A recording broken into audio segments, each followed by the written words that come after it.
Buenos días a todos mis followers en nuestras varias plataformas. Hasta en Telegram he metido algo ayer, pueden revisar. Y como estamos siempre, ¿no? En los problemas nacionales, internacionales. Hoy día 13 de agosto, miércoles, empezamos con la Tuesta, escuchamos qué nos cuenta él. El lavado de activos en el que está incorporado.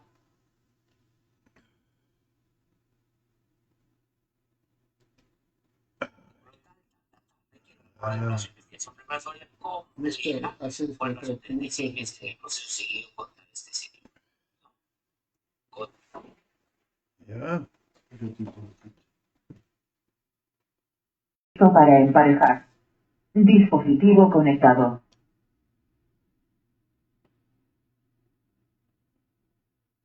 No suena. ¿Qué pasa? No estamos hablando de un personaje menor. Ah, ok.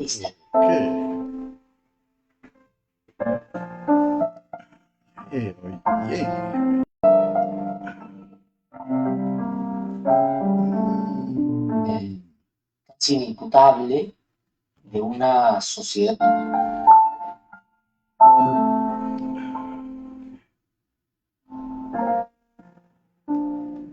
ya. Dolida y enferma como la nuestra, que vive en la miseria moral directamente, ¿no? Es la policía, aunque a veces le parece mucho, lamentablemente, ¿no? Y esas declaraciones confirman muchas cosas. Imagínense ustedes lo que piensa el jefe de la policía, ¿no? El jefe de la policía. Carito, ¿qué más tenemos? Bueno, lo que está pasando en la frontera tripartita que el Perú tiene con Brasil y con Colombia. El señor Petro está hace ratazo pasándose de la raya, literalmente, ¿no? No solo desconociendo la historia, los tratados, sino tratando de generar un acto político que solo los desavisados como él o los oportunistas pueden tomar como bandera. Y eso ha pasado con Daniel Quintero, precandidato a la presidencia, que ha colocado una bandera de Colombia en Santa Rosa, en un indignante acto que por supuesto hay que claramente rechazar. Esto no es posible, esto no es algo que se pueda y se deba permitir, y las autoridades peruanas deben inmediatamente tomar acción sobre esto, pero no por la vía demagógica, no por la vía de el bla bla bla, o de vamos a mandar a policías y a militares ahí para que asusten a los colombianos o asusten a los que quieren meterse. Eso no va a pasar además, sino realmente que se inicie un proceso que pueda realmente cerrar este tema y ojalá que rápidamente, ¿no? Ojalá que rápidamente. Esto no se gana con discursetes, esto no se gana con demagogia barata. Esto es, y aquí se tiene que ver, el peso de la relación internacional que tiene el Perú. Que Torretale no sirva solo como el espacio de sobonería de la señora Boluarte para hacerle sus caprichos y sus gustos y para favorecer la impunidad. Han creado, imagínense, una comisión dentro de la Cancillería para evaluar la salida del Perú del sistema interamericano de derechos humanos. ¡Qué brutalidad! O sea, como Venezuela, como Nicaragua, como Timor en los 90. Y ahí esos quieren que se respete un tratado internacional, que se respete un acuerdo bilateral, cuando no respetas tus compromisos internacionales que deben de salir de la competencia y una cosa porque no te gustan sus resultados. O sea, somos el hazme reír del mundo. A eso me refiero, a que hay que dejar la demagogia porque es muy responsable por sus consecuencias. Y más bien lo que hay que procurar es hacer las cosas bien. ¿Y cómo se hacen las cosas bien? Por el camino de la diplomacia de peso, no de la blandengue ni de la, digamos, gelatinosa, la de la firme. Pero para eso tienes que cumplir con tus obligaciones. ¿Cómo vas a reclamar a Colombia que cumpla con un tratado si tú te estás saliendo de un tratado que has firmado? Y lo otro, más allá de que al señor Montoya, digamos, se escalde con estas cosas, hay que decir que Santa Rosa está abandonada también y que el Estado tiene que estar presente. La mejor manera de defender las fronteras es con un Estado presente, resolviendo los problemas de la gente, dándole educación, salud, seguridad, justicia, oportunidades, y no solamente retóricamente diciendo, ya sí son nuestros, y cada vez que hay esto oportunistamente haciéndose los valientes, como le he escuchado al doctor Pichi decir en el Congreso, si quieren guerra, pues habrá que ir a la guerra. ¿Y qué? ¿Va a ganar la base ni casos?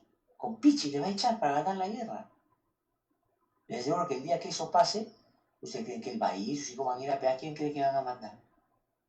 O sea, que no vengan a hacerse los valientes a la distancia y sean un poquito más responsables frente a lo que dicen y a lo que hacen. ¿Qué cosa han hecho? La Marina ha sacado un comunicado y además hay guardacostas y militares que se han ido a la zona. Ya este movimiento militar puede ser, pero eso tiene que estar acompañado del encarrilamiento de esta pretensión insana del señor Petro por la vía diplomática, que es la que corresponde en un contexto como este, ¿no? Nos va a jugar en contra. O sea, nuestro rollo de soberanía no es solamente una gritería. No debiera ser solo eso, sino respeto a los acuerdos y a los tratados.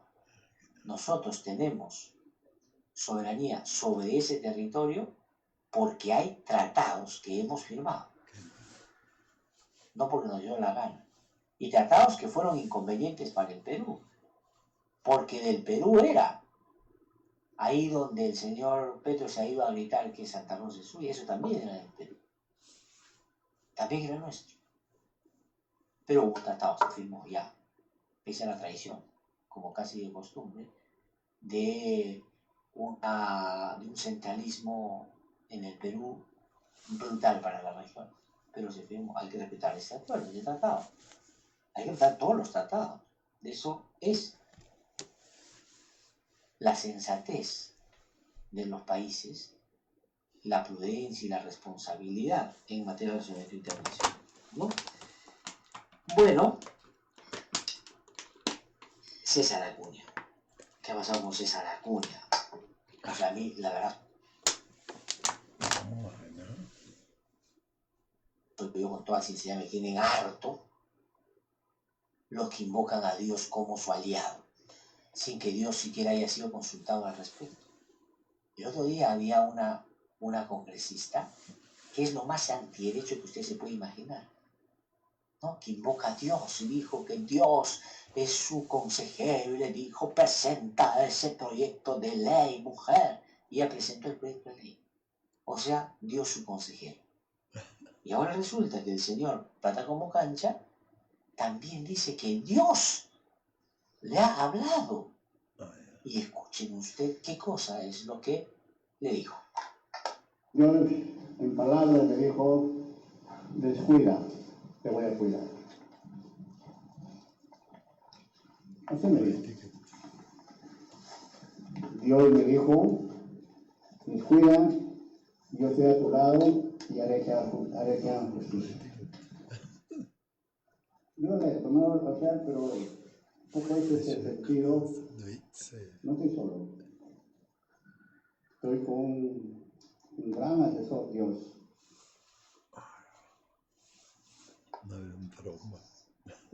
Dios, ¿por qué no le dijiste cállate? ¿Por qué no le dijiste sal de la política peruana?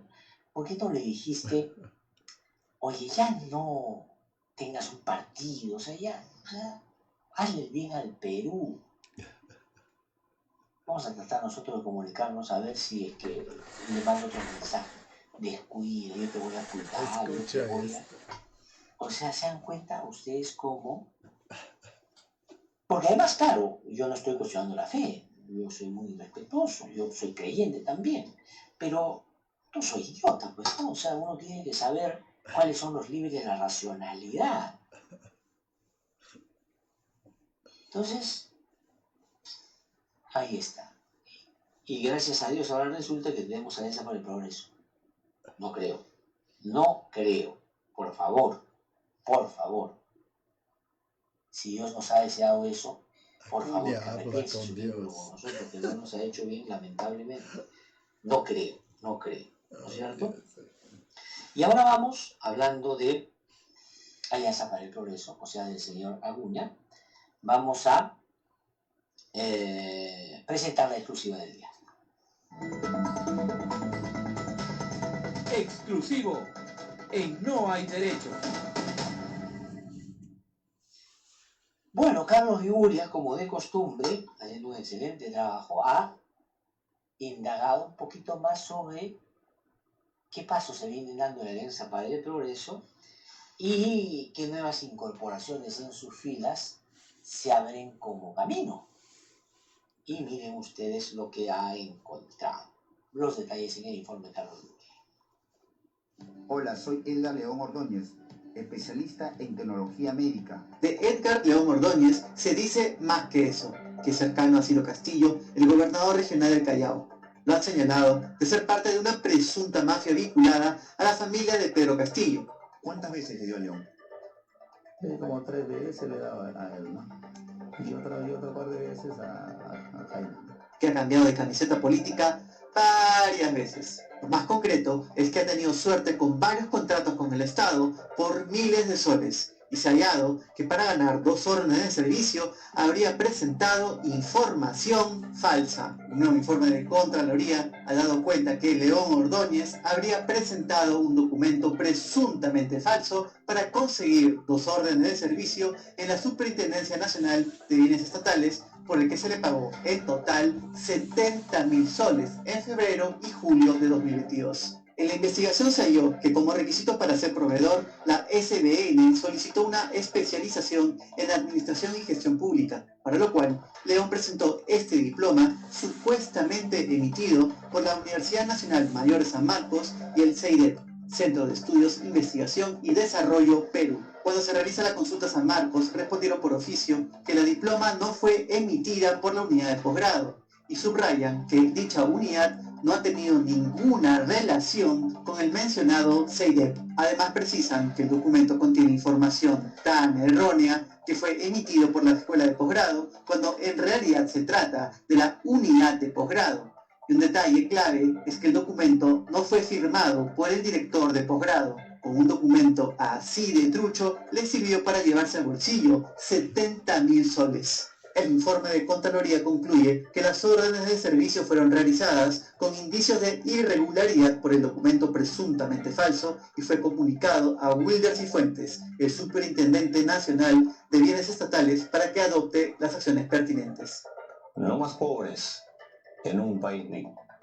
Palabra de maestro. Estas irregularidades se dieron durante el gobierno del golpista Pedro Castillo, cuando León era militante de Perú Libre. En 2020 incluso postuló al Congreso con el lapicito. Aquella presencia de León en la SBN fue foco de investigación del Cuarto Poder en octubre de 2022 al revelar que se habría coludido con Jaime Vázquez Castillo, el sobrinísimo del expresidente, para recibir dinero a cambio de puestos en esta entidad. Ahí no acabó la historia de León, ni mucho menos sus jugosos contratos. Después de salir de la SBN, tuvo mucha suerte en el Callao, según pudo constatar y de la radio.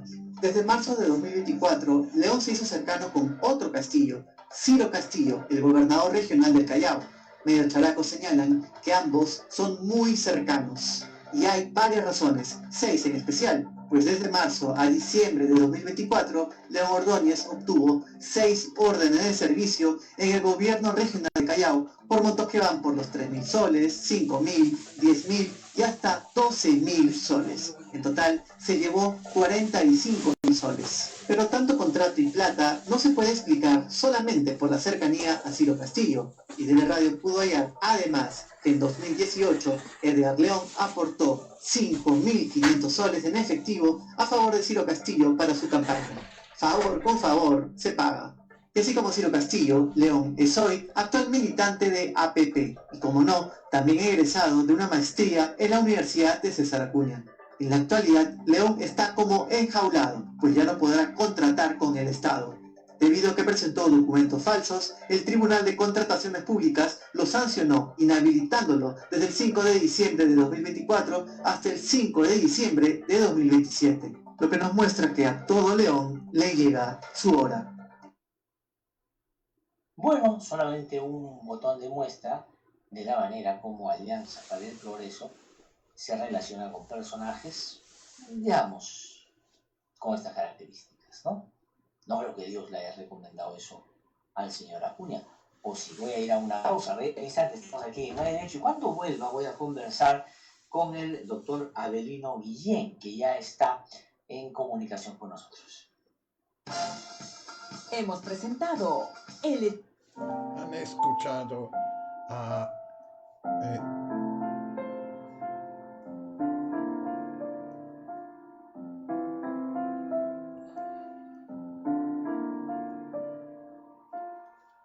han escuchado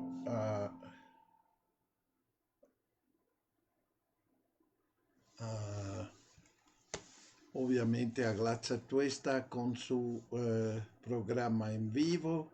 Después podríamos escuchar también al Avelino Guillén a la entrevista, pero ahora vamos a una música que nos va a alegrar un poco escuchando tanto de esta cochinada que debemos sufrir acá.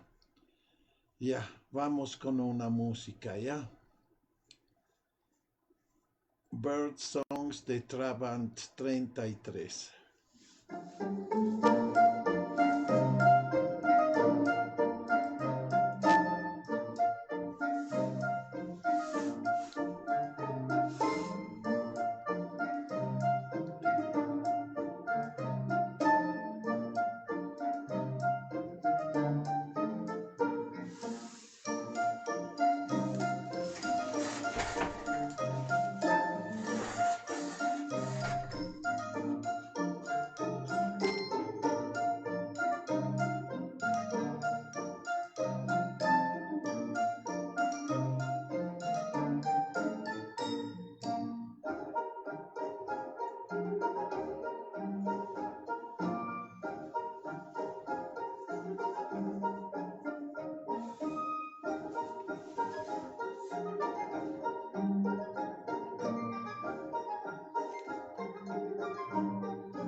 Ya hemos escuchado Bird Songs de Trabant 33.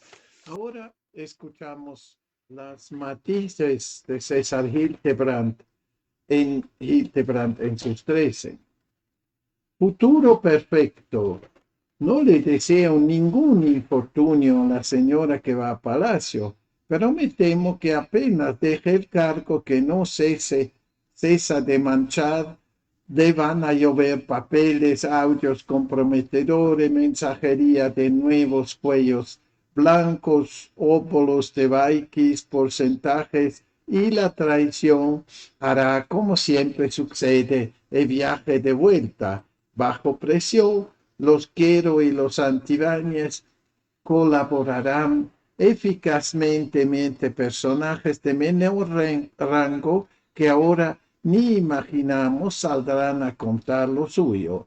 La señora vive en la mugre de la política porque así lo decidió. Nadie le dijo que sucediera a Castillo esa farsa con sombrero para aliarse con quienes perdieron las elecciones. Nadie le puso un revólver en la cabeza para que se acostara con el hampa y se levantara a la amante de los sopranos del Congreso. Nadie le dijo que se suicidara moralmente y saliera a defender la ley de Fernando Rospigliosi, que amnistía a los asesinos uniformados. No le desea nada malo a la señora que va a Palacio, pero me temo que a ella le va a suceder lo peor, y lo peor que puede pasarle a alguien de su calaña es que se quiera más cada día y que cada hora que crezca como hierba salvaje la autoestima. Eso ya está ocurriendo. En su maratón de lectura del 28 se la vio más empoderada que nunca y alcanzando cumbres del cinismo. Y ahora que desafía el orden internacional, achorándose con la Corte Interamericana de Derechos Humanos o enemistándonos inútilmente con Bolivia, uno percibe que la señora ha decidido cavar su tumba con más energía que nunca. Las cosas no son como les han descrito sus asesores, señora Boluarte. ¿Se siente usted la reina Victoria de un reino tan poderoso como imaginario que hasta se atreve a dar lecciones a sus vecinos? Pero lo cierto, señora, es que usted preside ilegalmente un país atravesando por el crimen organizado y usted no es Victoria, sino la pantalla de un Congreso dominado por la oscuridad. Y usted no es Victoria, sino la pantalla de un Congreso dominado por la oscuridad. Victoria se casó con su primo Alberto de Sajonia y con él tuvo 9 hijos. Usted se ha casado con Keiko Fujimori y César Acuña, y de esta unión solo nacerán gárgolas de adobe. Cuando el artículo 117 de la Constitución no la proteja, acudirán a su casa los fiscales, señora Boluarte, que sus abogados la protejan, que los jueces sean justos. Y en ese trance tendrá usted que probar que no merece la consagrada figura de la autoría mediata en el caso de los asesinatos de diciembre de 2022 y enero de 2023, pero tendrá que defenderse también del cargo inminente de encabezar una organización criminal que en combinación con el Congreso dominado por el AMPA favoreció el delito con leyes que parecían tener nombre propio.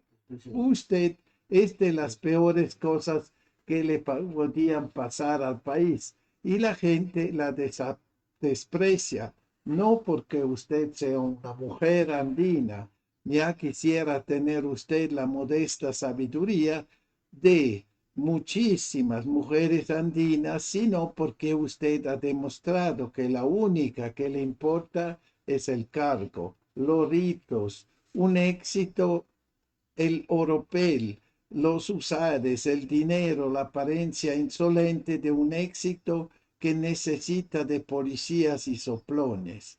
A partir de agosto de 2026, señora, usted tendrá lo que ha hecho por merecer. No me complaceré viéndola en esos trances, pero tampoco diré que el destino ha sido cruel. La verdad es que fui educado en el respeto especial a las mujeres, viví en una casa en la que mi madre tenía el rol protagónico, donde mis hermanas la secundaban. Me habría gustado ver en usted a una mujer con la que se podía discrepar, pero a quien debíamos por su cargo rendir honores. Pero usted, señora, se ha escudado en la infamia y ha envilecido aún más la política de este país que dice representar. La historia ya la juzgó, señora Boluarte. Ahora falta que la juzguen los magistrados de alguna sala penal. Eso sería inevitable. Sí, pero yo no soy tan seguro que esto va a pasar, porque como la veo yo acá, no hay nada de claro con la justicia, por juzgar a los políticos. Vamos a escuchar una música, Jazz in Paris.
Ya han escuchado Jazz in Paris Radio Night.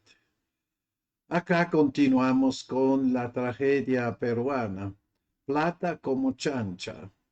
El Ministerio de Salud, en manos de un subordinado de César Acuña, ha repartido 3.700 millones de soles en la construcción de 18 hospitales.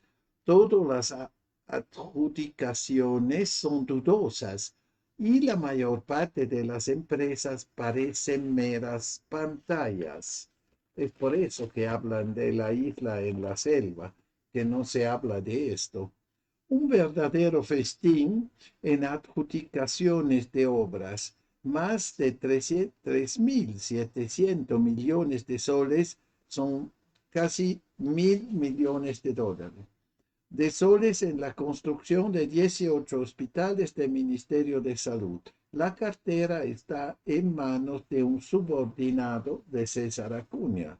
En el caso de Lucero Coca Condorí, la joven de 23 años que ganó 300 millones en obras de gobierno regional de La Libertad, es solo la punta del iceberg. Lo que ha salido de la chica Lucero no es nada. La pista con sus socios y los socios de sus socios. Ella es parte de una telaraña que se ha hecho de la construcción de casi todos los hospitales del MINSA. ¿Quién es el ministro de Salud? César Vázquez, subordinado de Acuña, dijo el último lunes un empresario constructor a este semanario. El informante, quien pidió la reserva de su nombre, conoce cómo se está moviendo la adjudicación de obras de hospitales en el MINSA, porque fue parte de la red. Me distancié debido a que la cosa se estaba descontrolando.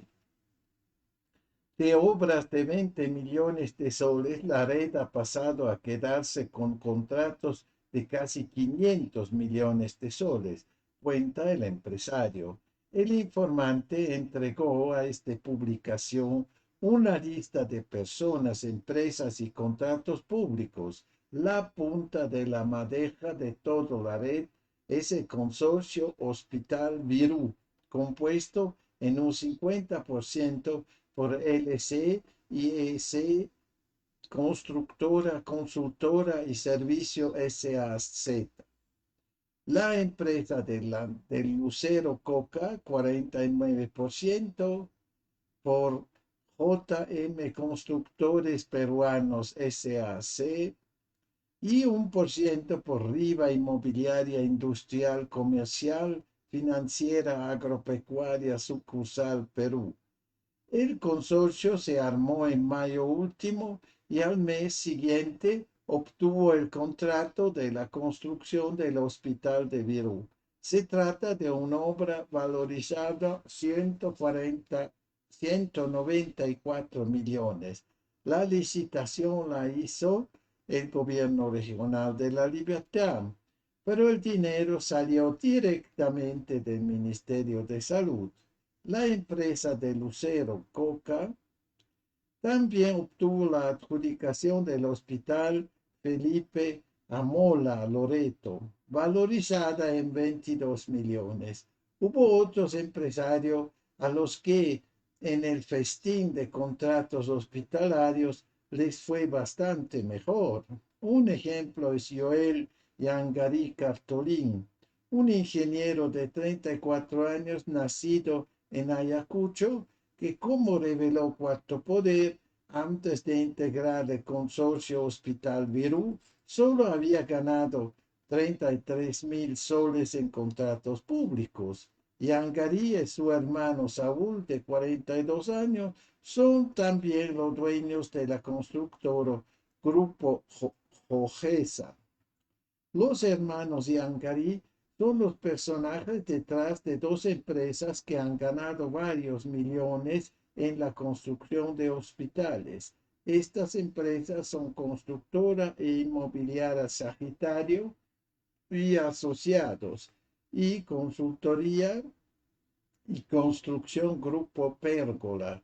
Anota el informante. Grupo Pérgola SAC cambio de nombre el 2022 y tiene de gerente a Isabel Flores Carrillo. Esta mujer, según Reniec, tiene 30 años y vive dentro de una quinta de Girón Mainas, en Barrios Altos. En su vivienda dicen que hace 6 meses se mudó. Flores no registra profesión y su último año en planilla fue en el 2021 trabajando para una constructora que le pagaba 930 soles mensuales. Grupo Pérgola ha ganado en el último año y medio adjudicaciones por 886 millones de soles. El patrón es el mismo, siempre en consorcio con otras empresas. Es increíble, ¿eh? Que vemos acá, de todo documentado, ¿eh? En obras de hospitales. En febrero de 2024, el Grupo Pérgola, en sociedad con Riva Inmobiliaria, otra empresa socia de Lucero Coca, se hizo del Hospital Ayacucho Felipe Guamampoma. Es un contrato de 294 millones. La obra la adjudicó el gobierno regional de Ayacucho, el pata de la presidenta. 5 meses después, Pérgola se hizo del contrato del Hospital Chincheros a Purima. El presupuesto de la obra asciende a 171 millones. El Programa Nacional de Inversión en Salud, PRONIS, oficina adscrita al MINSA, fue la entidad contratante. En octubre de 2024, el PRONIS también adjudicó al Grupo Pérgola la construcción del Hospital Pasamayo, La Libertad, cuya inversión es de 297 millones. Un mes después, Grupo Pérgola se hizo con el concurso del Hospital de Santa Isabel, valorizado en 124 millones. En este caso, el adjudicatorio es el Gobierno Regional de La Libertad, la otra empresa vinculada a los hermanos Yangari. Según el informante, es la constructora inmobiliaria Sagitario y Asociados S.A.C., que hasta marzo de 2021 se llamó Alexia S.A.C. En los últimos 4 años se ha mudado de su sede principal 4 veces. Actualmente opera en la cuadra 23 de la prolongación Arica, en el cercado de Lima. En el local anteriormente operó el Grupo Yojesa, empresa también de los hermanos Yangarí. Inmobiliaria Sagitario tiene como gerente a Carlos Chirinos Delgado y hasta el 24 el puesto lo ocupó Liz Zúñiga Vázquez, quien ha sido trabajadora del Grupo Jojesa. Inmobiliaria Sagitario, teniendo como socia a CMO Group SAC, ha obtenido con contratos por 647 millones y todos son para levantar hospitales. En enero, el PRONIS del MINSA les entregó la obra del hospital de Celendín, Cajamarca, con un presupuesto de 221 millones.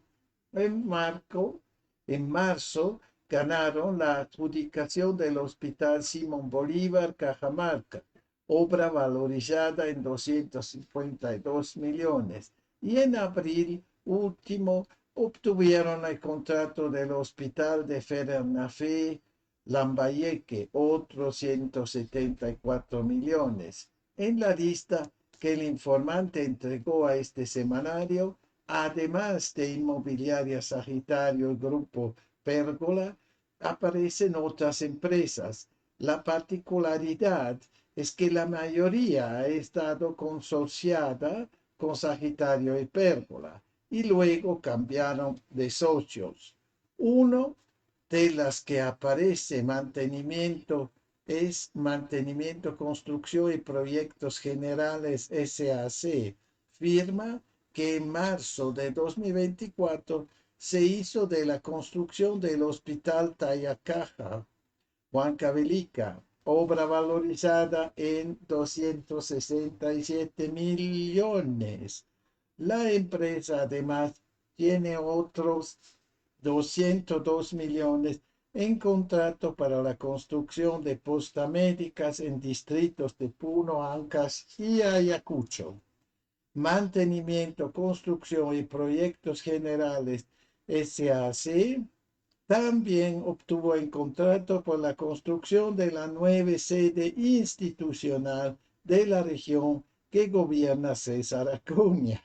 La obra, que tendrá 19 pisos, partió con un presupuesto de 152 millones. A la fecha, luego de 3 adendas, la partida ha subido a 170 millones.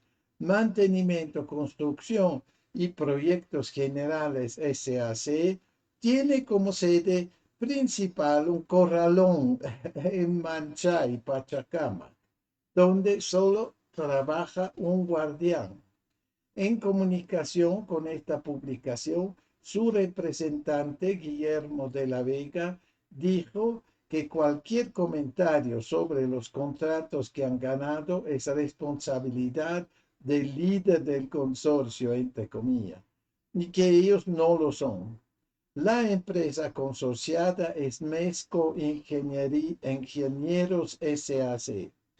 Hasta abril, la gerente fue la ciudadana argentina Cecilia Barnechea Méndez.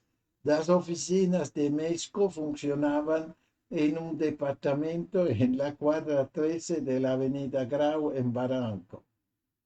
En esa misma dirección opera Riva Inmobiliaria Industrial Comercial Financiera. Octubre de 2024, el PRONIS les adjudicó un contrato de 136 millones por el hospital de Quillabamba. En diciembre del mismo año se hicieron con el contrato del nuevo hospital de Andahuaylas por 130 millones y en febrero último obtuvieron el del Hospital Regional Zacarías, Huancavelica, una obra de 221 millones. Antes de facturar millones con el Ministerio de Salud, Mesco Ingenieros solo había ganado 27.000 en contratos públicos, pero su suerte cambió radicalmente en la administración de los Vikings de Boluarte. En noviembre del año pasado obtuvieron el contrato del nuevo hospital de Otusco. Lo adjudicó el gobierno regional de César Acuña. La obra arranca con un presupuesto de 113 millones. CMO Group es de todos los millones y el Hospital Rafael Ortiz Rabines Puno, cuya inversión es de 202 millones.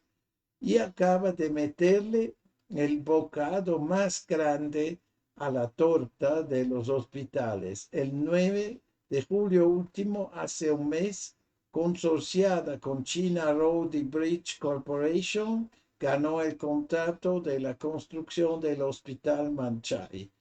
El monto del contrato arranca con 467 millones. El hombre detrás de CMO Group es el empresario Guillermo Gomero Rojas, un viejo conocido en los archivos periodísticos. En medio del escándalo Petroaudios, el empresario dominicano Fortunato Canaan dijo que para los negocios de los hospitales que coordinó con el exministro aprista Hernán Garrido Leca, iba a usar a la empresa Fort Luck, cuyo apoderado en ese entonces era Gomero. Y seguimos en las andadas. Imagínense, es un platal. En muchas son regiones pobres, ¿no? También, ¿no? Muchas, casi todas. Y resultado de Eloy Marchand en Hildebrand en sus 13 es el artículo muy bien hecho. Raro es que no se escucha nada en la gran prensa sobre esto. Escuchamos otras cosas, ¿no? De la isla. Vamos a escuchar una música por descansar un momento. Back to Happy Town.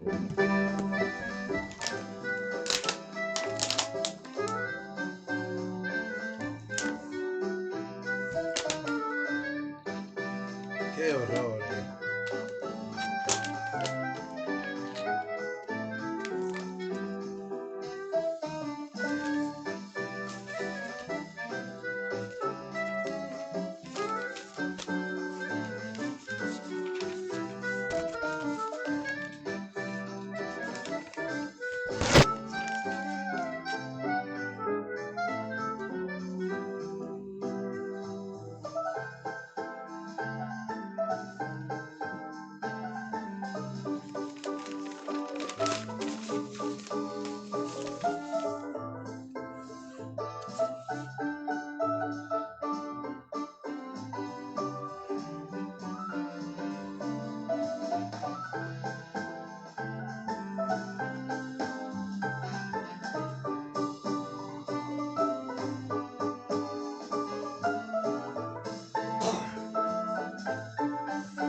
Ya, el Back to Happy Town de Golden Age Radio. Acá tenemos otro escándalo que tiene más que ver con la política, el fascismo de bolsillo. El gobierno impidió la entrada al país de Clément Evans, activista del partido izquierdista Francia Insumisa de Bruno Amoretti. En el Perú de Boluarte, los críticos con el régimen tienen prohibido ingresar al país. No es una advertencia, sino un hecho. El ciudadano francés Clément Evans, 36 años, fue expulsado el 28 de julio por un crimen, entre comillas, no tipificado en nuestro Código Penal, no comulgar con el guión oficial. Esta deportación coincide con la gana sin disimular que tienen Boluarte y sus compinches de abandonar la Corte Interamericana de Derechos Humanos. Ya no aspiramos a la OSDE, sino al Club de los Países Paria. El activista político Clément Evans había programado un viaje de 3 semanas al Perú. Y como en otras ocasiones venía de vacaciones junto a su esposa, que es peruana. De paso, aprovecharía su estancia para reunirse con algunos políticos locales. Evans integra el partido de izquierda la France Insoumise. Desde 2022 es asesor de varios diputados de Francia Insumisa. Actualmente el partido tiene 75 escaños, es la agrupación de izquierda con más curules en la Asamblea Nacional de Francia, obviamente. ¿Qué ocurrió el 28 de julio cuando arribó al Perú? Un agente de migraciones me dijo que mi nombre arrojaba un mensaje de alerta. Me entrevistó durante 1 hora, preguntándome muchísimas cosas sobre mi vida, sobre cómo conocí a mi esposa, en qué trabajo, qué hago en mi día a día, qué iba a hacer durante las 3 semanas en Perú. Quería detalles y pruebas de todo, de los pasajes y de los hoteles. Al final apareció una señora y me dijo que no era admitido en el país por motivos de seguridad nacional. ¿Le dijeron algún detalle, alguna explicación en concreto? Me dijeron que era una persona de riesgo porque tendría antecedentes en el 2019 en Francia, lo cual es absolutamente falso. Decían que tenían información entre comillas, pero nunca me dijeron de dónde, ni me mostraron alguna prueba, todo fue oral. Yo mostré mi documento de que no tenía antecedentes penales. Me dijeron que no era un asunto penal, sino algo que pasó en Francia. ¿No tiene algo que decirnos? Me preguntaron. Les dije que no iba a inventar algo que no ha ocurrido. ¿Qué medidas tomó en ese momento? Querían obligarme a firmar una notificación de inadmisión, lo cual no hice. Llamé al consulado francés y me apoyaron. Migraciones se comunicó con la embajadora Natalie Kennedy para que me dejaran pasar, pero ellos dijeron que era una decisión soberana, entre comillas, y no había nada más que hacer. Al final tuve que regresar a Francia con escala en Bogotá. Fueron 24 horas acumuladas de detención. Fuentes cercanas a migraciones informaron a esta publicación que la decisión de expulsar a Iván se basó en 2 alertas, entre comillas, registradas en el sistema interno de la institución. No ofrecieron más detalles amparándose en razones de seguridad nacional. Cancillería se ha desentendido del asunto y argumenta que no tuvieron intervención alguna. Desde la puesta en marcha del nuevo aeropuerto Jorge Chávez, 164 extranjeros han sido expulsados por motivos migratorios, entre ellos documentos irregulares, incumplimiento de perfil de turista, así como razones de seguridad nacional, orden interno y o orden público.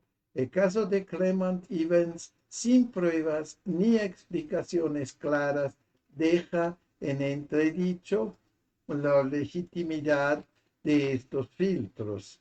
Es la primera vez que viene a Perú en lo absoluto. Tuve un paso breve por el país en el 2019.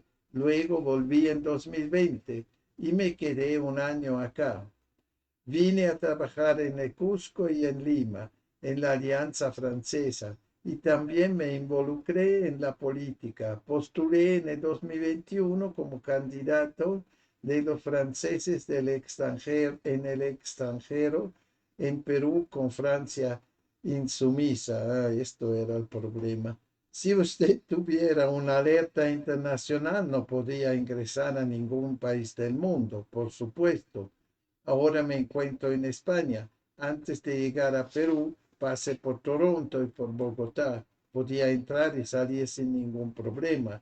El año pasado estuve en Turquía y he tomado una posición pública a favor de los kurdos y jamás tuve algún inconveniente. ¿Qué actividades en representación de su partido iba a realizar en Perú? Para tener entrevistas con Verónica Mendoza y Marco Palacios.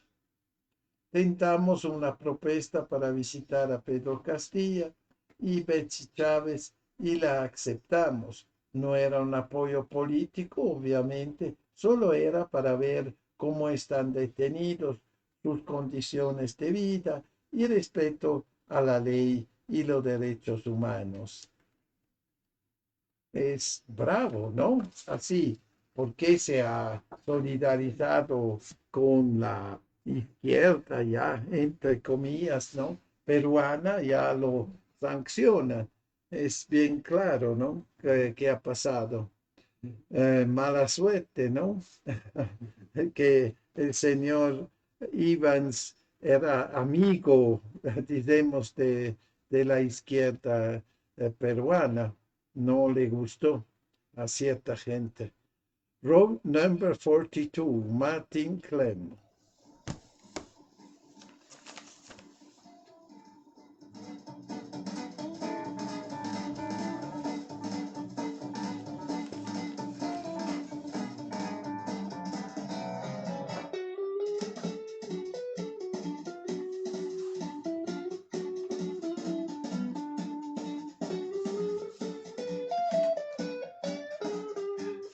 ¿Podrías apagar esto? ¿Se puede? De prender. Esto está prendido. Porque no, este. No, sí se lo va a apagar.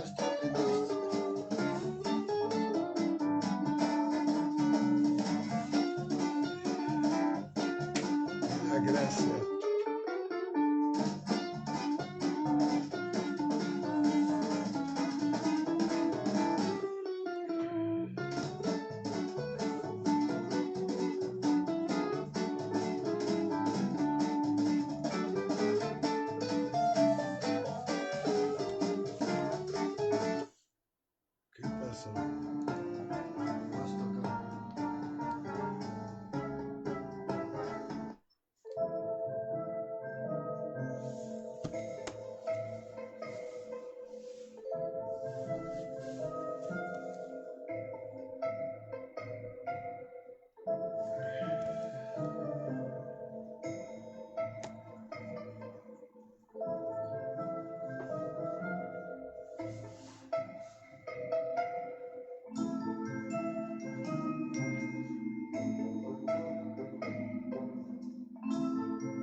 Manhattan Mystery. 9, ya 8:59, ahora entramos a las noticias internacionales. A ver qué nos dicen. Acá hay el RT también en español. Vamos a ver qué nos cuentan acá. Parece que las cosas están bastante mal, ¿no? Como yo lo veo. Como siempre, la situación en Ucrania está mal, ¿no? Ya vamos a ver qué hay en RT. A ver, este es lo último, hoy día. Creo que es interesante también esto. A ver, es un poco lento el internet. Ya.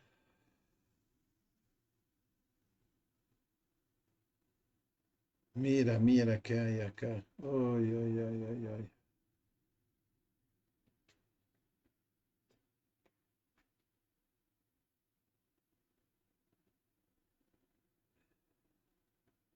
Escuchamos.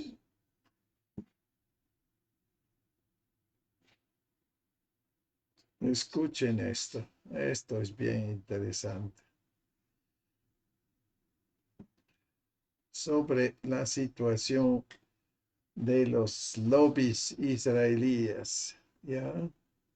Escuchen esto. Son bien astutos, los israelíes. No sé de dónde sacan tanta plata. El mayor donante estadounidense a Israel ahora es dueño del CBS. Por Alan MacLeod. Tras un acuerdo con el presidente Trump, David Ellison, hijo del segundo hombre más rico del mundo, Larry Ellison, adquirió Paramount Global, el gigante de los medios propietario de CBS News. Larry Ellison, el mayor donante privado del ejército israelí, tiene estrechos vínculos con el aparato de seguridad israelí y cuenta al primer ministro Benjamin Netanyahu entre sus amigos más cercanos. David ha anunciado cambios significativos en CBS, prometiendo reportajes imparciales y perspectivas ideológicas diversas, lo que se considera ampliamente una señal de un cambio hacia una cobertura derechista y pro-Trump. Peor aún, Bari Weiss, periodista con una larga trayectoria como firme defensora de Israel, está siendo considerada como la nueva defensora del pueblo de la cadena, precisamente por su postura pro-israelí, lo que contribuye a definir su rumbo político. Mint Press News examina los estrechos vínculos de Ellison con Trump e Israel. La extensa carrera de Weiss como una de los principales defensores de Israel en Estados Unidos y lo que esta significa para el futuro de la expresión libre y diversa en Estados Unidos. Se debe hacer una afirmación acá que no es que defiende Israel, defiende digamos, la secta, digamos, apocalíptica, sionista, colonialista, no es que defiende Israel como país. El hombre de Israel en Silicon Valley, aunque Skydance, el imperio mediático de Ellison, está oficialmente dirigido por David, es bien sabido que su padre Larry lleva las riendas con un patrimonio neto de 300.000 millones de dólares, lo que lo sitúa en segundo puesto de la lista de multimillonarios en tiempo real de Forbes. Larry amasó su fortuna fundando el gigante tecnológico Oracle. Oracle comenzó como un proyecto para la Agencia Central de Inteligencia. De hecho, la empresa recibe su nombre del proyecto Oracle, una operación de la CIA de la década de los 70, en la que trabajó Ellison. Durante un tiempo, la CIA fue el único cliente de Oracle, hasta que la empresa empezó a contratar a otras agencias de seguridad nacional estadounidense. Hoy en día, Oracle cuenta con una base de clientes mucho más amplia, pero mantiene su papel como la cara visible de la CIA. Pero si bien Oracle mantiene estrechos vínculos con Washington y Langley, quizás esté aún más alineada con el Estado de Israel. Sionista declarado, Ellison ha trabajado incansablemente para impulsar el proyecto político de Israel. Entre sus amigos más cercanos se encuentra Benjamin Netanyahu, con quien vacacionó en su isla privada en Hawái. Ellison quedó tan impresionado y convencido por el primer ministro israelí que le ofreció un puesto en la junta directiva de su empresa, junto con un salario de $450,000. Si bien Oracle ha firmado varios contratos lucrativos con el gobierno israelí, Ellison ha apoyado personalmente a las fuerzas de defensa de Israel, donando millones de dólares a amigos de las FDI, una organización que compra equipo para el ejército israelí. Allá la vemos ya. Esto incluyó una promesa de donación de 16 millones de dólares, la mayor donación individual que el grupo haya recibido jamás, para construir un nuevo centro de entrenamiento para los soldados que defienden lo que él llama nuestro hogar. Ellison declaró: para mí no hay mayor honor que apoyar a algunas de las personas más valientes del mundo, y agradezco a los amigos de las FDI por permitirnos celebrar y apoyar a estos soldados año tras año. Debemos hacer todo lo posible para demostrarlos a estos heroicos soldados que no están solos. Oracle se considera una organización activista cuyo objetivo es impulsar el proyecto de colonización de Israel. Safra Katz, la directora ejecutiva israelí estadounidense de la compañía, declaró sin rodeos que cualquier empleado que se sienta incómodo apoyando el genocidio debería simplemente dimitir. No somos flexibles en cuanto a nuestra misión y nuestro compromiso con Israel es inigualable, declaró y añadió: vivimos en un mundo libre y valoro mucho a mis empleados. Si no comparten nuestra misión de apoyar al Estado de Israel, puede que no seamos la empresa adecuada para ellos. Larry y yo estamos comprometidos públicamente con Israel y dedicados en privado a este país. Esto no debería sorprendernos.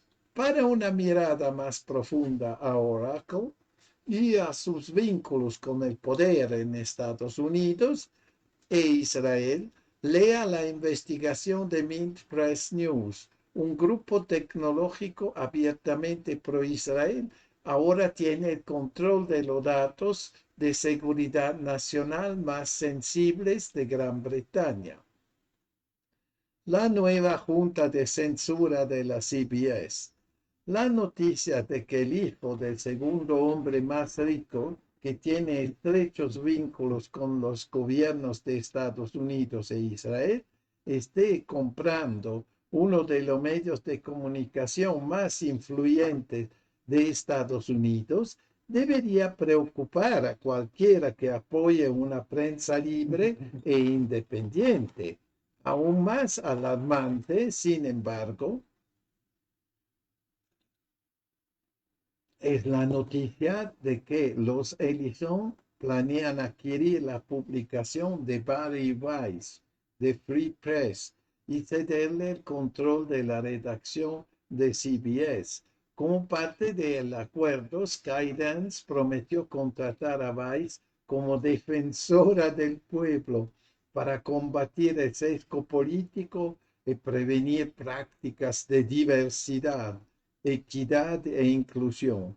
Weiss es una figura muy controvertida en el mundo de los medios, conocida principalmente por sus vehementes opiniones pro-israelíes y sus intentos de popularizar ideas y opiniones reaccionarias y anti-woke entre el público estadounidense. Sus posturas sobre Oriente Medio parecen haberle permitido conseguir el puesto. Como señaló el Financial Times, Weiss convenció a Ellison en parte por su postura pro-israelí, según personas familiarizadas con el asunto. Weiss será una voz importante en CBS News. Una fuente interna declaró a The New York Times que desempeñará un papel influyente en la dirección editorial de la cadena. La noticia, que algunos temen que sea una censura pro-israelí, refleja los recientes acontecimientos en TikTok. El gigante de las redes sociales contrató recientemente a Erika Mindel, ex soldado de las Fuerzas de Defensa de Israel y lobista israelí, para supervisar sus políticas contra el discurso de odio en línea, con especial atención al antisemitismo. Sin embargo, Mindel no es ni de lejos el primer exfuncionario israelí en ocupar un puesto de poder en la empresa. Una investigación de Mint Press News reveló que TikTok contrató a Reut Medallion, excomandante de inteligencia israelí, como su gerente de incidentes globales en noviembre de 2023. Considerando lo que Israel estaba haciendo en Gaza en este momento, es lógico preguntarse en qué incidentes globales estaba trabajando el ex espía. Estas medidas parecen ser intentos de apaciguar a la administración Trump, que había prohibido TikTok, sobre todo por el impacto de los videos virales sobre los crímenes de guerra israelíes en el apoyo público a Palestina. El propio Trump intentó impulsar la venta de TikTok a un comprador estadounidense. Su amigo íntimo Larry Ellison era su candidato predilecto. Quiero que Larry lo compre, dijo. La larga y controvertida carrera de Barry Weiss.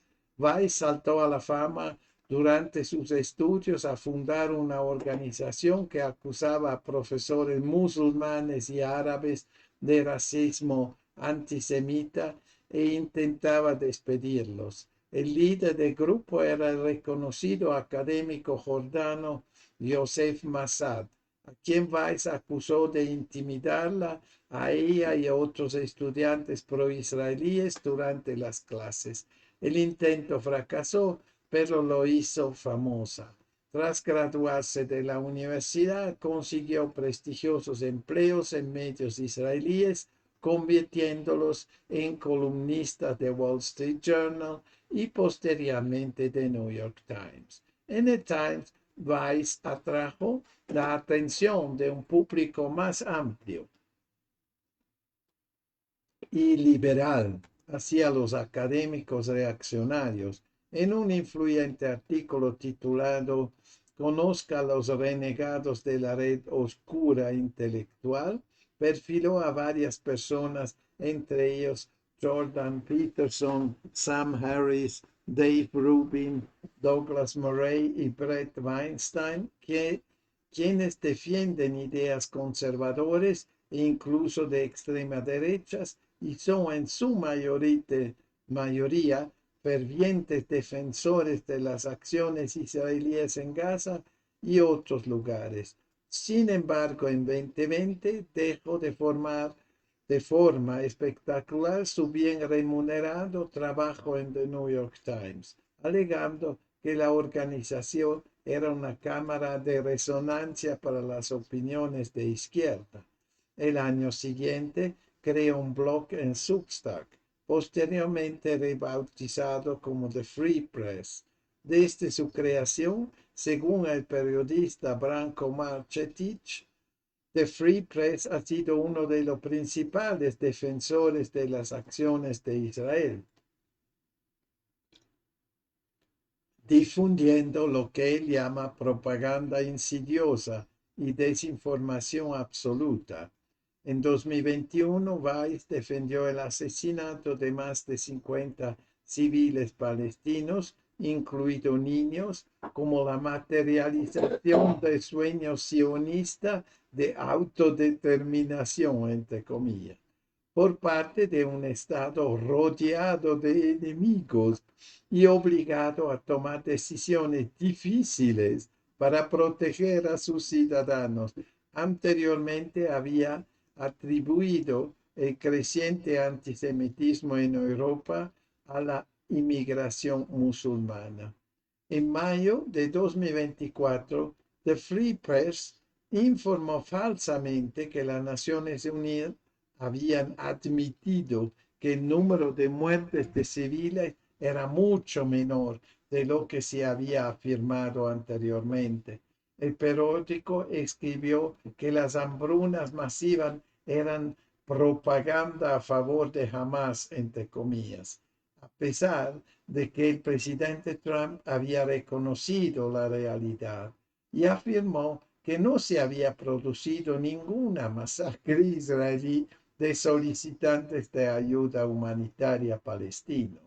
También ha intentado repetidamente exonerar a Israel de la culpa por sus ataques a centros de salud, afirmando que el propio Hamas destruyó el hospital Al-Ahli. La propia Weiss parecía estar justificando los ataques a otras clínicas en Gaza. Todo palestino sabe que el hospital Al-Shifa está lleno de militantes armados, pero a nadie se le permite hablar de ello, escribió en Twitter, refiriéndose a una entrevista de Free Press supuestamente realizada con un residente anónimo de Gaza. Obviamente, toda esta gente son agentes de Mossad, ¿no? Del servicio de inteligencia y también de la industria armamentística gringa, ¿no? Esto es absolutamente claro, no hay ninguna duda sobre esto. Y tienen mucha plata, ¿no? Esto sería interesante de saber de dónde viene esta plata, ¿no? Que ellos pero le revienta en plata, ¿no? Esto es el problema que tenemos. It's Peanuts, Mike Franklin.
It's peanuts.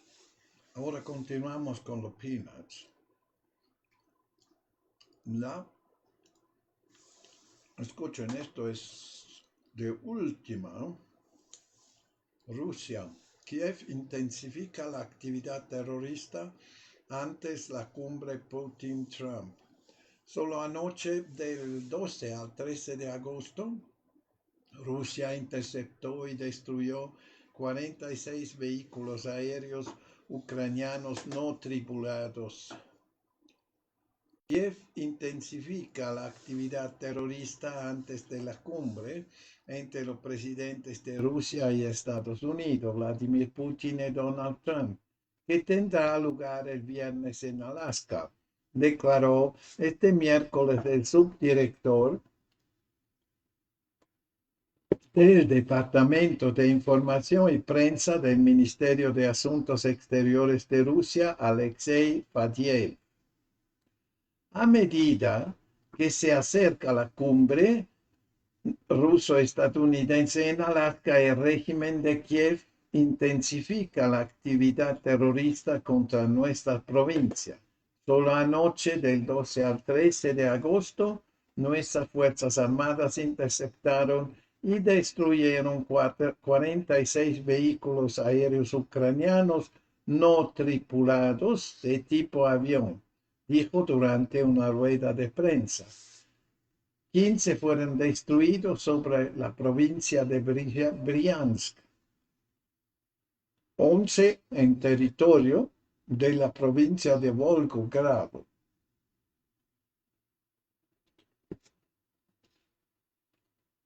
Así como en los territorios de la provincia de Rostov, Belgorod, Voronezh, en la región de Krasnodar y la República de Crimea.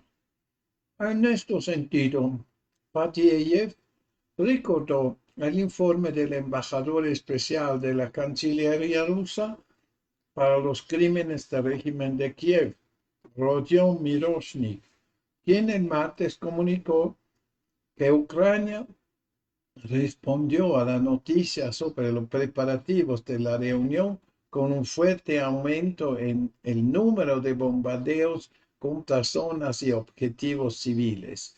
Durante la semana de 4 al 10 de agosto, 127 civiles se vieron afectados por los ataques ucranianos, 22 de los cuales perdieron la vida. Kiev atacó a niños, vehículos civiles, personal médico y edificios residenciales. Fadiev también añadió que Kiev no piensa en la paz y considera cualquier negociación como forma de prolongar las operaciones militares. El régimen de Kiev nunca ha pensado en la paz y no le está haciendo ahora. Considera cualquier negociación como forma de prolongar las acciones militares y mantener su propio poder, manifestó. Como señaló Fadiev, en ese sentido el régimen ucraniano cuenta con el apoyo activo de sus aliados occidentales. El diplomático llamó la atención sobre las declaraciones de Vladimir Zelensky tras una reunión con el jefe de Servicio de Seguridad de Ucrania, Vasily Malyuk, en las que afirmaba haber aprobado personalmente algunas operaciones contra Rusia. Es evidente que se trata de intentos de organizar nuevos sabotajes y ataques terroristas, incluyendo el uso de armas occidentales. Ataque provocador con múltiples víctimas civiles. La jornada anterior, el Ministerio de Defensa de Rusia advirtió de una posible provocación de Ucrania con numerosas víctimas civiles en vísperas de la cumbre. Según el organismo, se planea un ataque contra una zona residencial densamente poblada de la región de Kharkov. Intentarán que la responsabilidad del ataque recaiga en las Fuerzas Armadas de Rusia para crear un fondo mediático negativo. Así, según el ministerio, El lunes 11 de agosto, un grupo de periodistas de medios extranjeros se trasladó en vehículos del Servicio de Seguridad de Ucrania a la localidad de Chuguyev para registrar de inmediato este ataque provocador. Ya bien, los pobrecitos rusos están ganando la guerra. No, a mí me duele los civiles, pero los rusos están avanzando en un modo, solo ayer han avanzado 18 kilómetros y se han tomado no sé cuántos pueblos y han matado a 1.300 soldados en un día. Así, aparte de los civiles, esto es siempre triste, ¿no? Pero están perdiendo la guerra a todo dar, no hay nada que pueden hacer. Esto será la desesperación, imagino, ¿no? Acá tenemos otra noticia. Oh, no. Esto sí es grave, imagínate. Acá hay una noticia bien preocupante.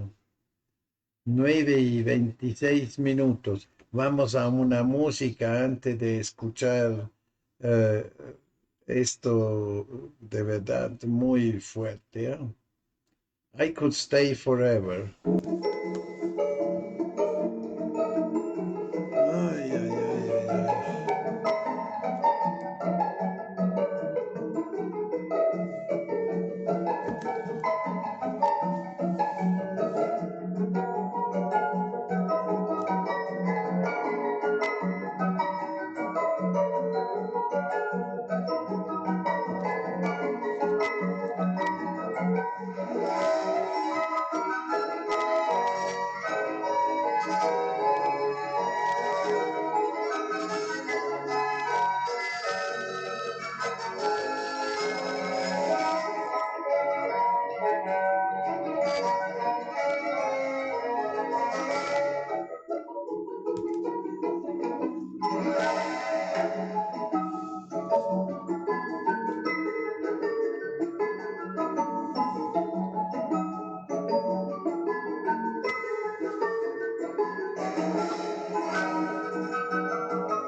Han escuchado I Could Stay.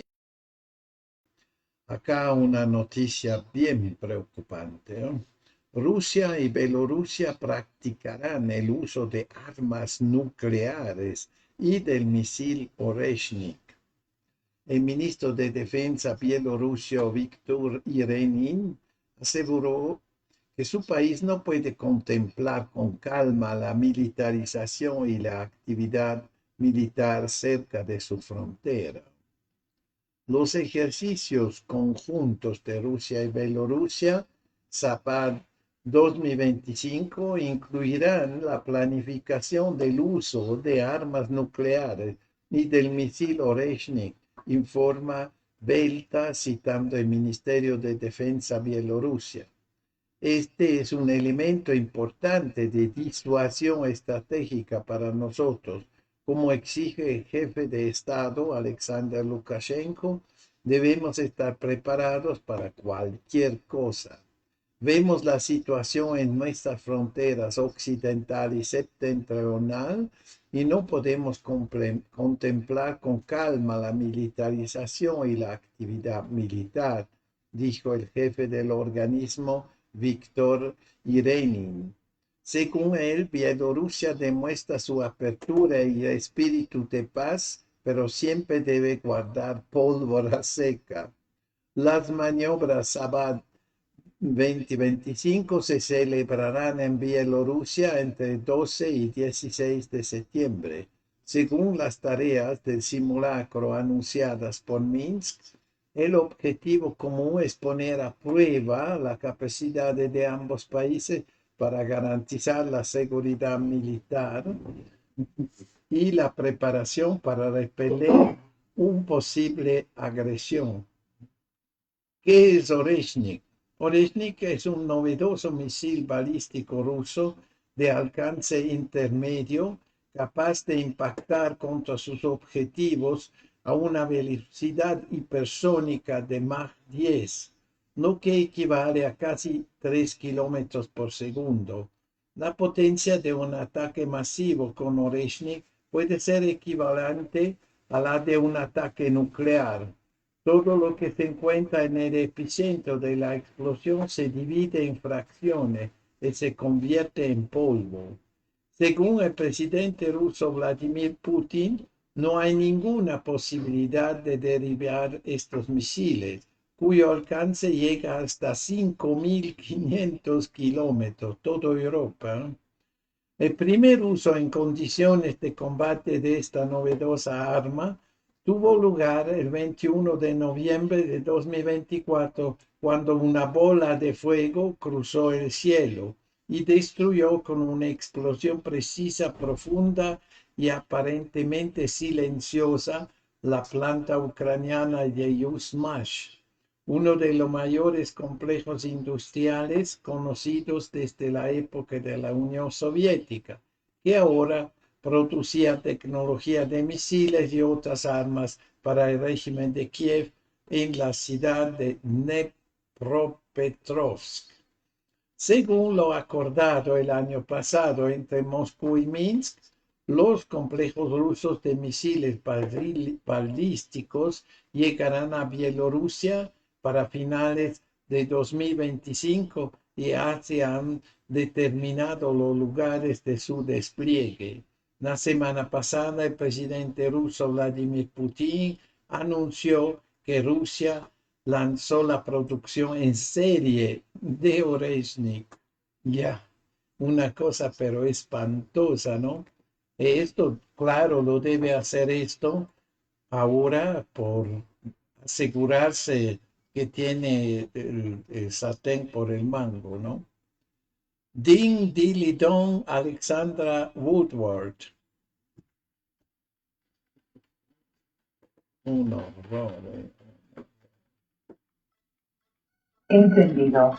Dispositivo inalámbrico listo para emparejar. Dispositivo conectado.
Daily Ding Dong, ¿no? De Alexandra Woodward.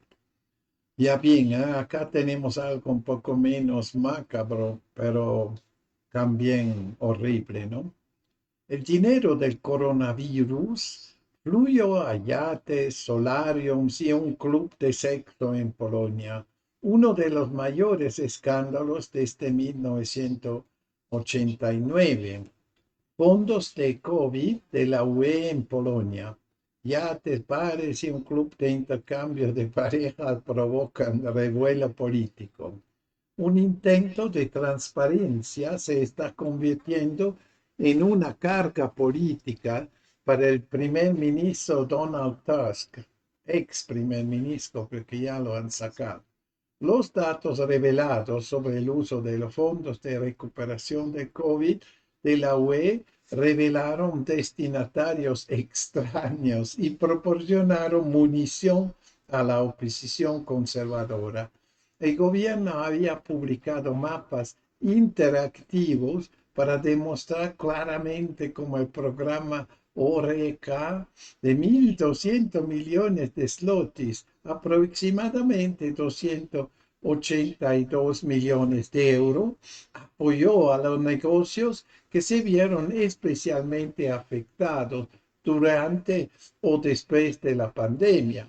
Pero entre ellos hubo beneficiarios inesperados, un club de intercambio de parejas, una pizzería Solarium y una cadena de bares de vodka. Incluso se financiaron yates con el dinero. Los críticos describen esto como uno de los mayores escándalos desde 1989 y hablan de un posible abuso de poder. Según el PiS, el partido de la oposición, cada transacción debe ser revisada legalmente. El programa de rescate forma parte del Plan Nacional de Recuperación de Polonia, cuyos fondos de la UE quedaron bloqueados durante el anterior gobierno del PiS debido a preocupaciones sobre el Estado de Derecho. Su liberación se considera un gran éxito para la coalición de Tusk, que ahora se ha visto gravemente afectada por este escándalo. Las agencias gubernamentales intentaron refutar las acusaciones. La compra de yate se planeó como una diversificación comercial para atraer turistas, incluso durante los confinamientos. El sitio, conocido como un club de intercambio de parejas, se utilizó, según el operador, para comprar equipos metalúrgicos. Sin embargo, Tusk anunció tolerancia cero, entre comillas, ante tales excesos. El Ministerio de Finanzas planea presentar los resultados iniciales de una auditoría en septiembre. La indignación es políticamente lamentable.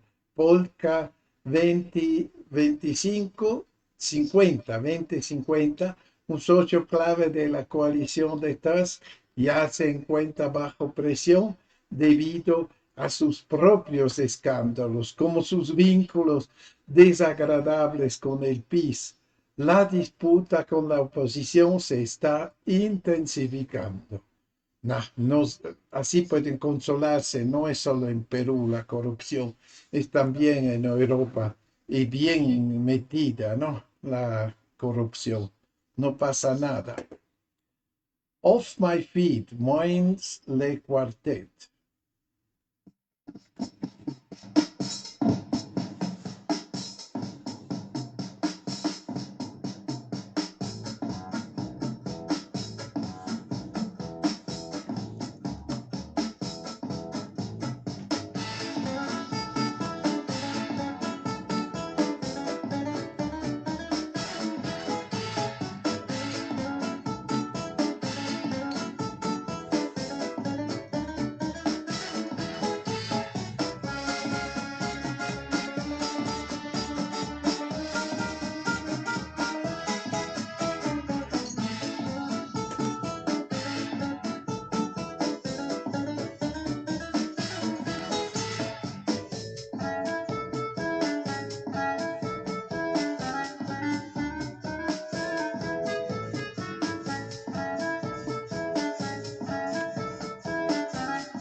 han escuchado Off My Feet, Bueno, lo Quartet.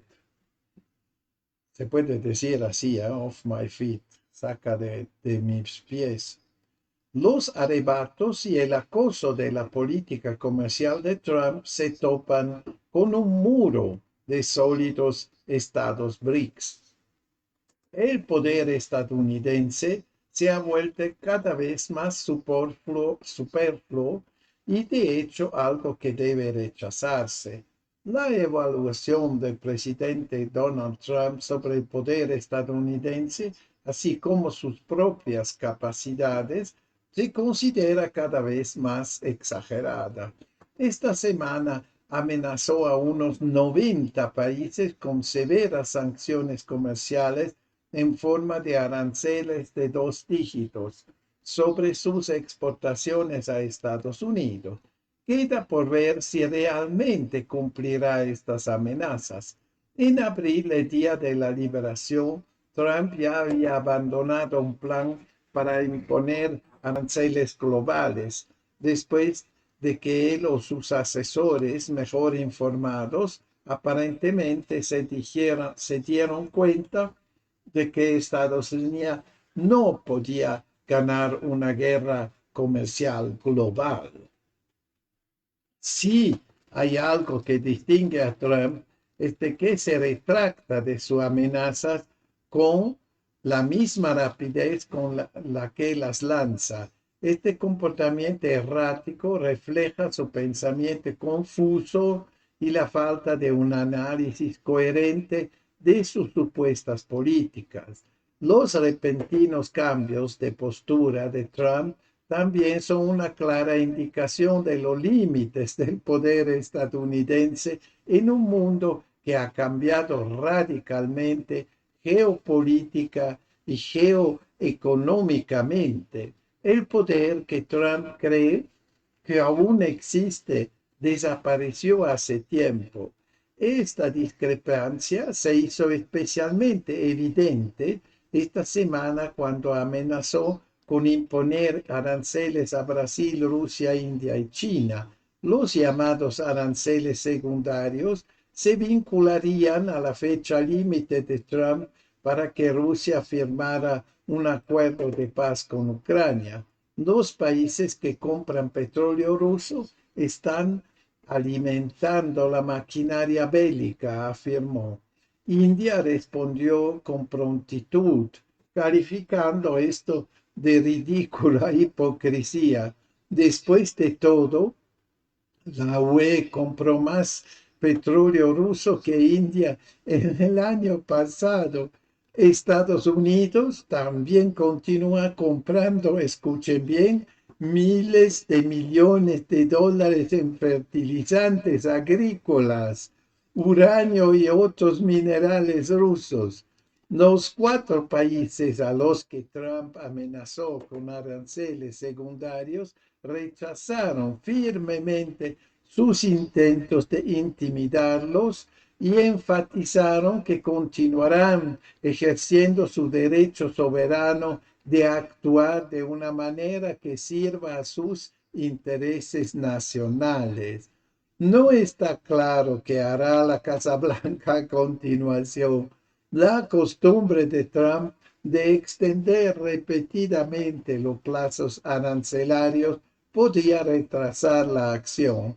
Además, el sorpresivo anuncio de que el presidente ruso Vladimir Putin podría reunirse en persona con Trump la próxima semana, quizás en los Emiratos Árabes Unidos, también podría llevar a Estados Unidos a abandonar el plan de aranceles secundarios. El deseo egoísta de Trump de ser visto como un pacificador en Ucrania es tan grande que una cumbre con Putin podría generarle numerosos titulares y quizás incluso la esperanza de un premio Nobel de la Paz. Sus jactanciosas afirmaciones de haber mediado entre India y Pakistán, Azerbaiyán y Armenia, e Israel y Hamas, demuestran que se nutre de éxitos superficiales. La resistencia de los países BRICS a la intimidación de Trump esta semana fue notable por varias razones. Demostró que los BRICS se han convertido en una fuerza económica y geopolítica cohesionada y poderosa. 16 años después de su fundación, la influencia no es una entidad teórica, sino una realidad concreta. El presidente brasileño Lula da Silva declaró con sarcasmo que Trump no es el emperador del mundo y convocó a una cumbre de emergencia de los BRICS para desarrollar una respuesta conjunta a las amenazas comerciales de Estados Unidos. China condenó la intimidación de Washington, afirmando que la imposición unilateral de aranceles violaba la Carta de la ONU.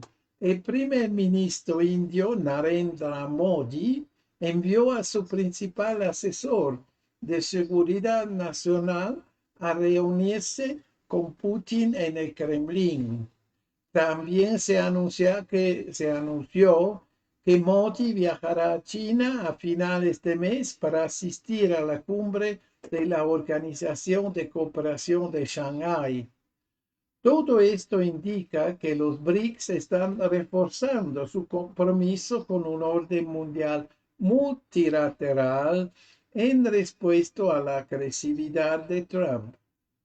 Como suele suceder con el comportamiento errático de Trump, irónicamente él está permitiendo que fuerzas internacionales unan sus fuerzas para acelerar el declive de prestigio y el poder estadounidense. Él, entre todas las personas, quien se jacta de hacer que a Estados Unidos vuelve a ser grande, un artículo del reconocido economista Michael Hudson demuestra lo mal planificada que está la guerra comercial global de Trump. Hudson argumenta que los aranceles impulsarían la inflación en Estados Unidos, ya que los consumidores estadounidenses tendrían que pagar más por importaciones más caras.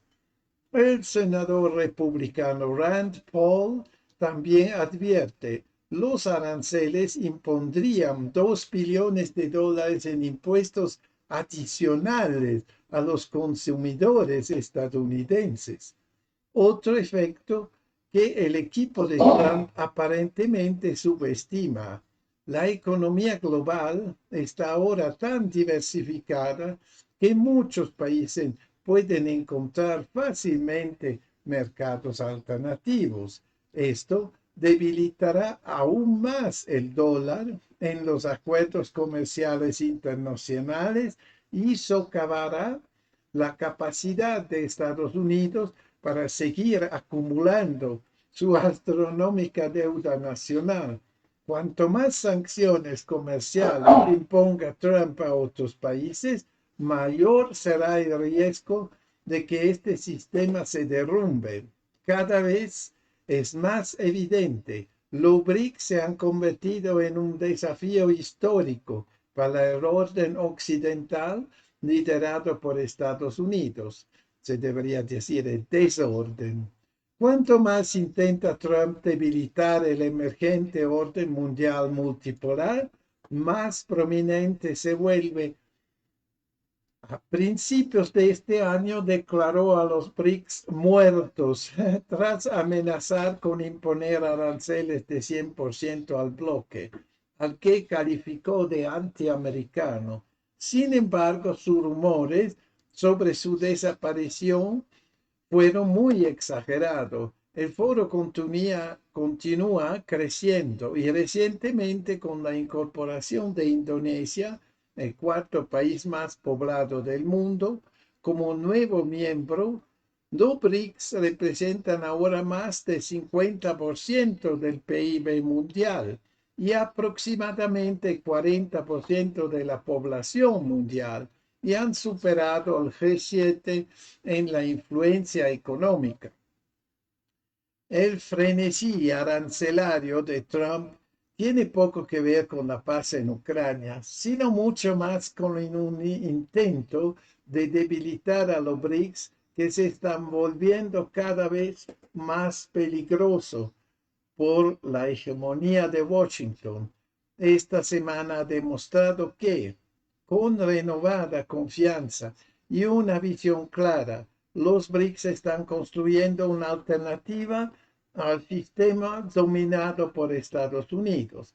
La arrogancia de Trump y su incomprensión de las nuevas realidades de la economía global y del anhelo mundial por la justicia y la paz largamente esperadas, especialmente en el sur global, están acelerando el declive del orden neocolonial liderado por Estados Unidos. Brasil, Rusia, India, China y Sudáfrica, junto con muchos otros países, están demostrando una resiliencia y un desafío a la tiranía imperialista estadounidense, que habrían sido apenas concebibles hace apenas unos años.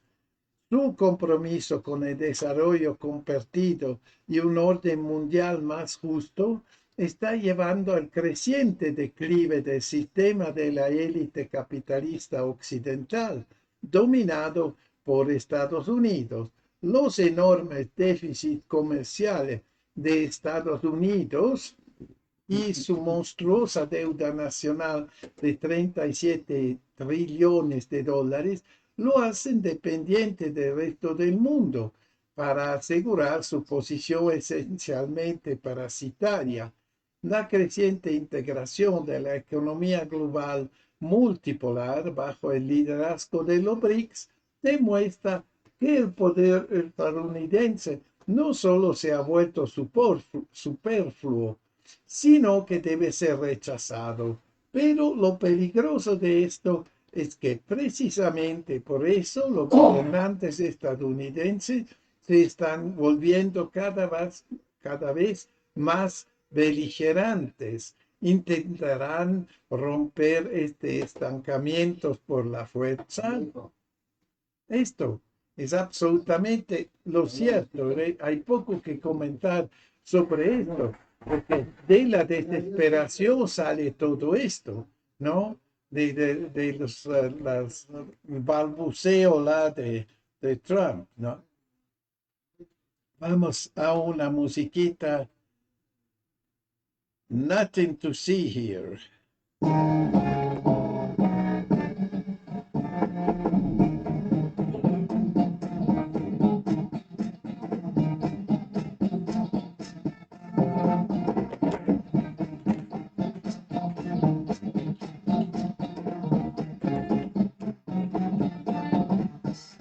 Bueno, el artículo sobre los BRICS.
Ya hemos escuchado Nothing to See Here.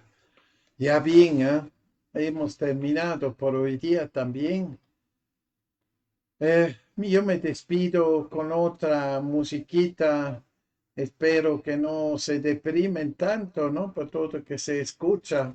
Pero hay una esperanza, ¿no? Como se escucha con el último artículo sobre el payaso de Trump y los BRICS que le meten de verdad las cosas claras, ¿no? Hay plata en los BRICS con los chinos, los rusos, los hindúes, y hay esperanza. Y Estados Unidos con Europa son en la decadencia total y también en la ruina económica.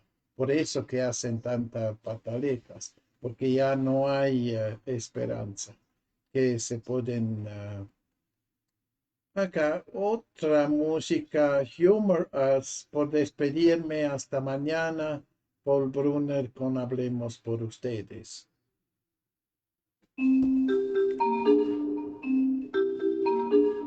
Puedes apagar ya después.